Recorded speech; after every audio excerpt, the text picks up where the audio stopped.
দর্শক, গতকালকে লকডাউনের পরে আওয়ামী লীগ আবারও ঘোষণা যখন করলো যে 16 এবং 17 তারিখে শেখ হাসিনার বিরুদ্ধে রায় হবে, সেই রায় দিনটাকে টার্গেট করে 16 এবং 17 শাটডাউন ঘোষণার ব্যাপার যেটা দেখলাম আমরা, সেই প্রেক্ষাপটে সরকার এবার আমার মনে হয় যে নজিরবিহীন নিরাপত্তা ব্যবস্থা নেয়ার একটা চেষ্টা করছে। সেই চেষ্টারই বিভিন্ন ধরনের সিম্বল আমরা দেখতে পাচ্ছি, যেমন ব্যাপক হারে বিজিবি মোতায়েন, পুলিশের পাশাপাশি বিজিবির ব্যাপক মোতায়েন, এই ব্যাপারটা নতুন করে আলোচনায় এসেছে এবং গণমাধ্যমের খবর যেটা এসেছে তাতে মনে হচ্ছে যে সরকার লকডাউনের চাইতে এই শাটডাউনটাকে আরও বেশি গুরুত্ব দিচ্ছে। কি হচ্ছে তাহলে 16-17-তে? গণমাধ্যম কি বলছে? বিজিবি মাঠে নামছে কোন পরিস্থিতিতে? সহিংসতার আশঙ্কা তারা করছে কি? চলুন একটু বুঝে দেখি, সাথে আন্তর্জাতিক গণমাধ্যমও কি বার্তা দিচ্ছে সেগুলো বুঝে দেখব এই ভিডিওতে। থাকবেন পলিটিক্স টিভির নিয়মিত আয়োজনে।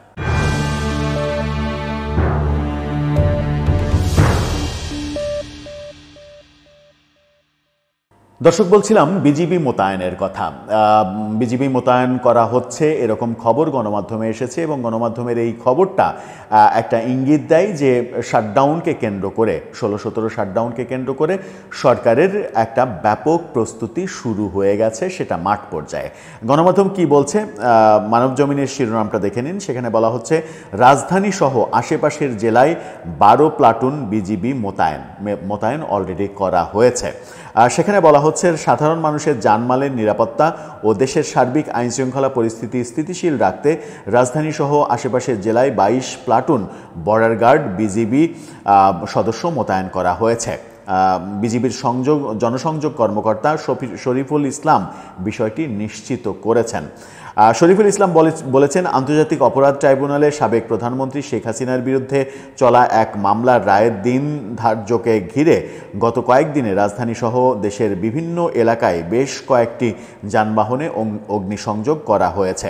চোরাগোপ্তা ককটেল বিস্ফোরণ ঘটানো হচ্ছে। এই বিশৃঙ্খলা ঠেকাতে রাজধানীসহ আশেপাশের জেলাগুলোতে নিরাপত্তা জোরদার করা হয়েছে। এরই পরিপ্রেক্ষিতে ঢাকা ও আশেপাশের জেলার সার্বিক আইনশৃঙ্খলা রক্ষা এবং নিরাপত্তা নিশ্চিতে 12 প্লাটুন বিজিবি মোতায়েন করা হয়েছে। অর্থাৎ বিজিবির যিনি মিডিয়ার কর্মকর্তা, জনসংযোগ কর্মকর্তা, তিনি স্বীকারই করেছেন যে মূলত আওয়ামী লীগের কর্মসূচি ঠেকানোর জন্য বিজিবি মোতায়েনের এই সিদ্ধান্ত নেওয়া হয়েছে। তার মানে আওয়ামী লীগের এই কর্মকাণ্ডটাকে সরকার অনেকটা হাই ভোল্টেজ অ্যাক্টিভিটিস হিসেবেই দেখছে। এই সিদ্ধান্ত যখন সরকারের আমরা দেখছি বিজিবি মোতায়েনের, ব্যাপক বিজিবি মোতায়েনের, তখন আজকে রয়টার্স খবর দিচ্ছে যে শেখ হাসিনার বিচারের রায়কে কেন্দ্র করে, রায় ঘোষণার দিনকে কেন্দ্র করে বাংলাদেশ ঝুঁকির মধ্যে অবস্থান করছে।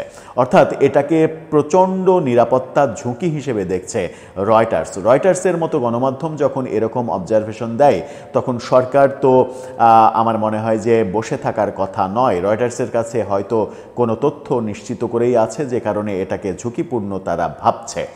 পরিস্থিতি তাহলে কোন দিকে যাচ্ছে? লকডাউন স্বতঃস্ফূর্তভাবে সফল হয়েছে এরকম দাবি আওয়ামী লীগের কাছ থেকে আমরা শুনেছি। গতকালকে লকডাউন শেষে লকডাউন সফল করার জন্য শেখ হাসিনা দেশবাসীকে ধন্যবাদ জানিয়েছেন, শুভেচ্ছা অভিনন্দন জানিয়েছেন, এরকম বার্তা আমরা দেখেছি জাহাঙ্গীর কবির নানকের একটা ভিডিও বার্তায় সামাজিক যোগাযোগ মাধ্যমে। তার মানে তারা মনে করছে লকডাউন সফল হয়েছে এবং সেই সফলতার ধারাবাহিকতায় এবার তারা শাটডাউনও সফল করতে চায়। সেই প্রেক্ষাপটে সরকারের ব্যাপক প্রস্তুতি, নিরাপত্তা প্রস্তুতি, সেগুলো আমরা লক্ষ্য করছি এবং সেই নিরাপত্তা প্রস্তুতি বাংলাদেশকে ঝুঁকির মধ্যে ফেলার প্রেক্ষাপটে কিনা সেটা হয়তো সময়ই বলে দেবে। দর্শক, আপনার কি মনে হয় 16-17 তারিখ কি হতে চলেছে?